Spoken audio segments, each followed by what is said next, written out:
Hi, I'm Gwen H. I am just going to record my talk that I did on self-acceptance, and I have a little background here from a train trip I took, so I hope you enjoy it. And thanks for listening. Here you go. So, hi, I'm Gwen. I'm a food addict, which is easier for me to say than compulsive overeater. I'm talking to you about my experience with acceptance of myself and my past. I didn't really look at the character defects. Maybe I didn't see that part, but my character defects are showing up everywhere. So they're there. I thought talking about this would be fairly simple, but I'm finding there have been many steps to self-acceptance. Thinking about my experience made me realize it isn't something that one day I didn't have it and the next day I did. I have come to accept myself in increments and not alone either. There's always been another person along the way. Beginning when I was very young, I had no knowledge of anything but self-acceptance. And I kind of have some props. See that? It's a jar with a pretty picture on it. Maybe I'll set it over here. Going through life, I learned and was taught there were things that were unacceptable about me. I kept those things hidden away because I wanted more than anything to be accepted by others. I needed to belong. I needed to learn how to wear a different hat so I fit in, no matter where I was or who I was with. Here's some of the hats that I wore. The one that I wore the longest was a helmet, and I had boxing gloves with it. I was tough. I kept other people away so no one could find out the secret. When I was 7 or 8, I was sexually abused by a family member. Before I found the 12 steps, 43 years of self-hatred and self-rejection was all I knew. I never wanted anyone to ever know that I was anything other than perfect and flawless, like this brand new painted plant pot. No, nothing broken, no rough spots, just perfect. This experience was a big, ugly break in my vase, and I couldn't see myself any other way. It was by far the most important thing I did in early recovery was to open up and heal from it. The big book says we make use of professionals when needed, and I needed it. If I had tried to work through it in the rooms of recovery, I would have run away. I was barely able to whisper it to a therapist. In fact, I don't think I said it out loud. I think I wrote it. I was so ashamed of myself. Letting this secret out into the light was earth-shattering and ego-busting. I didn't know that 1 in 4 women are sexually abused in a lifetime. My experience, however painful it was, opened my heart to other women. I made amends to myself for all the years I spent living with that secret. I started out in one of the other fellowships, and that sponsor was there to help me through all of it.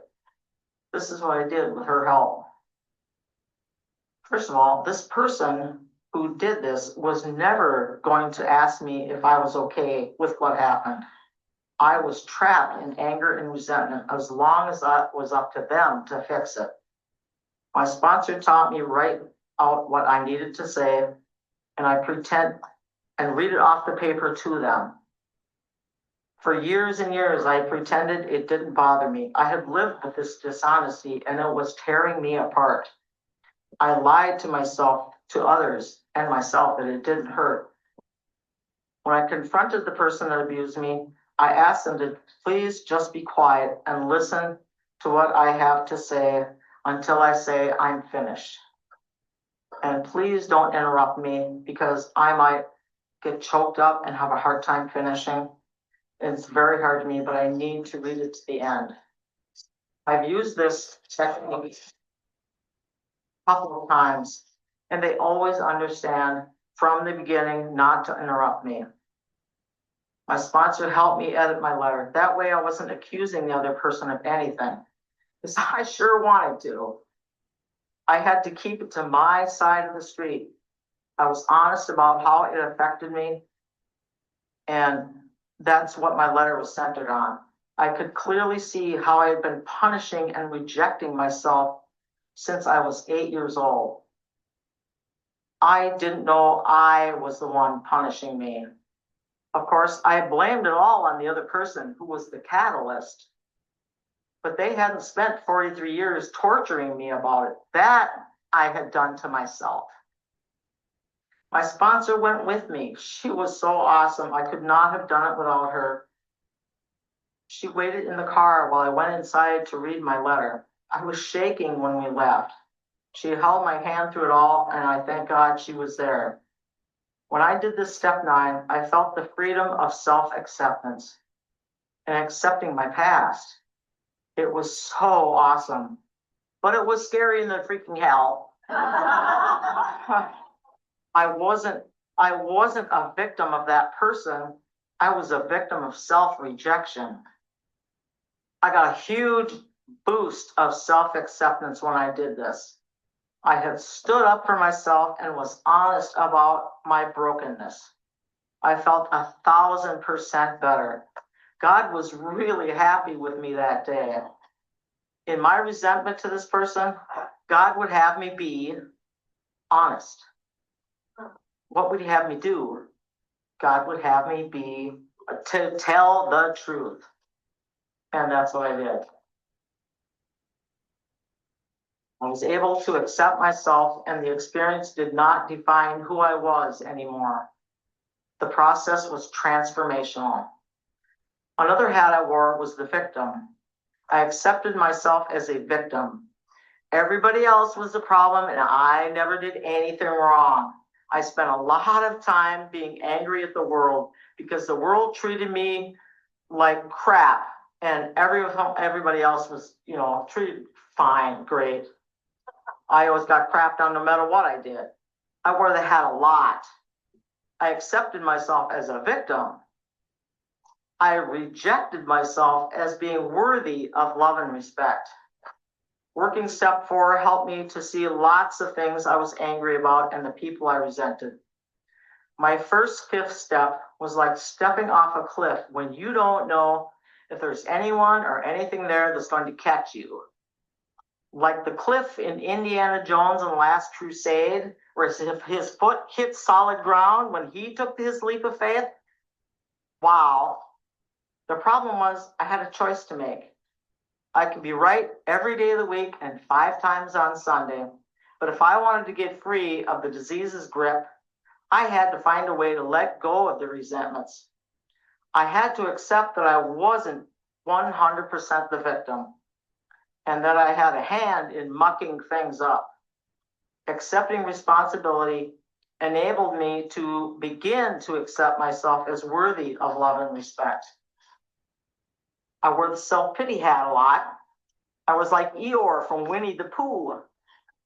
I so wanted to be like Tigger, but there was no way. Tigger was so proud of himself when he sang, "The wonderful thing about Tiggers is I'm the only one."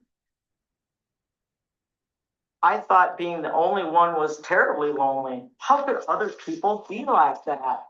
I was ashamed of how I ate. I was not proud of myself at all.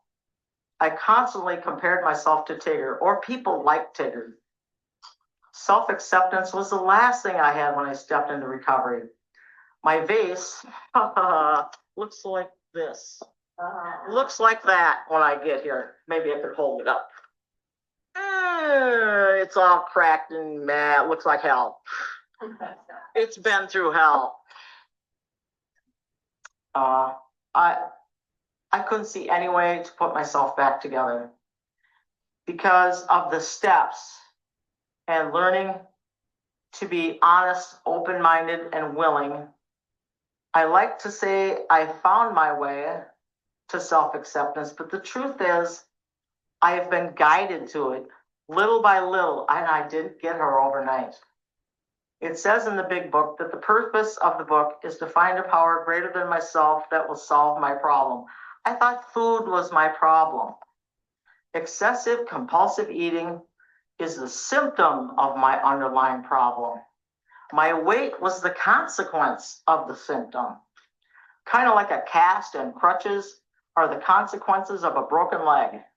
My problem is deeper than that. What caused my leg to be broken? Poor choices, reckless behavior, accidents, a bone weakening disease, perhaps. The root of the problem is what the big book addresses. They call it a spiritual malady, and a remedy is to connect to a higher power that works for you. I didn't know how to do that, but I kept connected even in the darkest times. I did it crappy too, let me tell you. If you're going to do this perfect, forget it. There's no way you can. You can do it crappy consistently and it works. Here I am, right? Yeah. I just kept coming and listening and learning from others about their experiences, and I never quit coming back. It was tough. I didn't know who I was, let alone have self-acceptance. The big book lays out these 12 steps to help me uncover the real me. It's pretty hard to accept yourself. And there's so many times that inner voice screams at you, what a loser you are. By working the inventories, steps of 4 and 5, the higher power of the program itself helped me to find the real me, not the fake one that I pretend to be to get everyone to like and accept me. When I can see clearly the truth of who I am, I can change. My ego does not want me to change at all. I needed to understand that. I needed to accept that my ego was doing its job. It thinks it's protecting me from harms by keeping me isolated. I have no idea that's what's going on when I'm in the food. All I know is that I'm miserable and I don't want to connect to anybody. I'm so ashamed of myself and even more ashamed that I can't stop eating. How can I possibly accept myself when I'm doing all that? I learned on page 86 of the big book, it says to be quick to see where religious people are right and make use of what they offer. I looked up the word religion in the dictionary, and of several definitions, one of them states, a set of values, beliefs, and practices based on the teachings of a spiritual leader. I want to encourage you to be open-minded about your higher power if you're still seeking what works for you. I found that there are many positive aspects of spiritual beliefs other than the one I was raised in. Step 11 says sought through prayer and meditation, past tense. That means I needed to have done those things. Seek, and seek I did. The God of my understanding is the energy I get when I'm connected to others. I believe God connects to me through other people indirectly. I'm using the word God, but my higher power does not have a formal name. It doesn't seem to need one. What does this have to do with self-acceptance? I was unable to accept myself as long as I tried to turn my will and my life over to the God of my childhood. I relapsed, got abstinent again, relapsed, got abstinent again, and did it again and again and again. I tried to make that God work, and it just would not. It was only when I accepted that I wasn't going to fit into mainstream religion's mold that I had to find my own connection to God, and I felt led to discovery. The turning point for me is, not was, is when I am open-minded and willing to be exactly who I am in this very moment. I need to accept me as is right now. Nothing more, nothing less. How could I be anyone else? I mean, I want to be a Cadillac. I'll do it. It'll be perfect when I'm a Cadillac. I'm a beat up old Buick. I have to start with who I am. The beat up old Buick is what God gave me. This is where I gotta start. How can I accept myself any when else? The past me is a memory, and I can't change anything about the past. The past me was an abused child. The past me was afraid of life. I accept my past, lock, stock, and barrel. I can argue with it and be resentful at it, but I must accept it. In baseball, when I am forced out at second base, I'm out. There's no question. Acceptance is good sportsmanship. The future me is only an illusion of perfection. That Cadillac, the future me I saw was perfect, poised, confident, slim, beautiful, gorgeous smile, heads turning everywhere. Then I look at reality. I'm overweight, out of shape, never really been in shape. Bad haircut, sloppy makeup when I do put it on. Hard to find clothes that I look good in. Not really a class act, suave or sophisticated, not particularly intelligent. But my ego puffs me up likes to make me think I am. Who would want that second picture? It's no wonder I beat myself up over everything I wasn't. I compared myself to the fantasy me. My ego belittled me. That's not how I am right now, so I must beat myself up because reality is not acceptable. I'm the beat up Buick and I gotta beat myself up more because I'm not that. That's twisted. The God of my understanding accepts me with every broken piece, every flaw, every chip, divot, cavern, and sinkhole in me. The rubber has to meet the road or nothing changes. I must take action. I follow step 11, seeking a higher power of my own understanding. Little by little, I have been led to a power that works for me. I felt called to blaze my own spiritual trail. It was kind of scary at first. I always tried to copy what other people did, but all that was accomplishing was I was just continually kicking myself because I couldn't. Nothing worked for me. I started to explore and discover spiritual practices and found some that I really jived and grooved with. And I can talk to anybody about that later if you want. On page 14, Bill W. states, "For if an alcoholic failed to enlarge and perfect his spiritual life, once I opened my mind to expanding my spiritual connections outside of the box that I tried to conform to, things started changing. My outlook on life changed to one of possibilities instead of the gloomy Gwen that I had been when I was in the food. I was granted the serenity to accept myself just as I was, and the steady stream of verbal abuse quieted and disappeared. I didn't realize it was happening. I was actively seeking connections with fellows in the program. I accepted that in order for me to connect, I had to see the person I was talking to. I meet on Zoom one-on-one as often as I can. I schedule meals on Zoom with other fellows. Seeing myself actively doing and experiencing the connection in real time generates positive energy from my higher power. It is the force that grants me sanity, serenity, and self-acceptance. I had one miracle that surfaced as a quiet knowing that calmly settled over me in the face of what could have been an absolute calamity. I made a really big mistake booking a hotel for the OA birthday party in Los Angeles. I should have booked it through the birthday party's website, but I forgot about it. I didn't get the convention rate, and the cost for the 3 nights was a big difference, like $400. In the past, I would have been, here's my character defect, I would have been kicking, screaming, and angry at everyone. I would have been shouting at the hotel reservations, demanding to talk to their supervisor, and going to any length to piss, moan, and bitch to anyone I could unload to about this injustice. Talk about extreme calamity oozing out of me. Instead, wow, I accepted the mistake without any emotional attachment. Quietly, intuitively, took steps to see if I could correct the reservation. It was non-refundable. Okay, quietly, I accepted it. I checked with the hotel to see if they could change it. They could not. Okay, I accepted it. I contacted the birthday party to see if they could help change it. They could not. Okay, I accepted it. The room is mine, period. Okay, I quietly accepted it. Okay, how can I salvage what I can from this? Answers came to mind and I just followed them quietly, without questioning, without bashing myself. Huh? I composed a message to the birthday party that I had 3 spots in the main hotel if they had latecomers that couldn't get a room.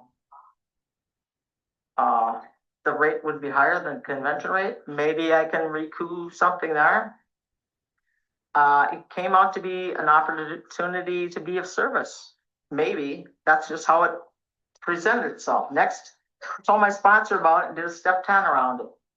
It came up that I had no disturbances from the situation at all. All the 10th step assets were there. What? How'd that happen? While discussing with the sponsor, the next thought that came was donate those 3 spots outright. What? What? The next thought, do this every year, but the next time book it at the convention rate and donate the spots again. I don't know about that one. I think I'll get with my sponsor on that. I feel very at peace with this. It didn't come together in a day. I got the stop sign. Where am I at? I got about, well, you know what? It all turned out great. Okay.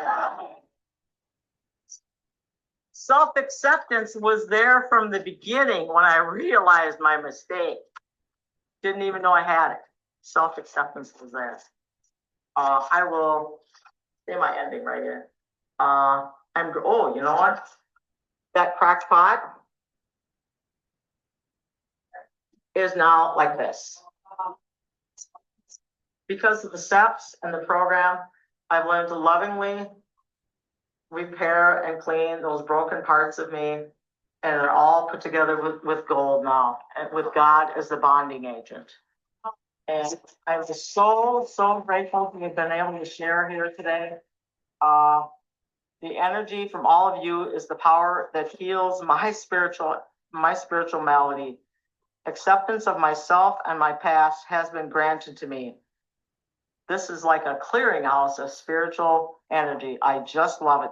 Thank you for inviting me to share and enjoy this rejuvenating day.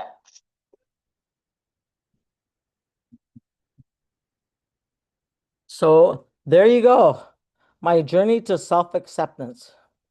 It's really marked by, if you can't figure out self-acceptance, take a look at the opposite and see what you're doing that is self-rejecting. Then you can really see where you're at. Okay, thanks for letting me share. Bye. Maybe I'll get it turned off here quick.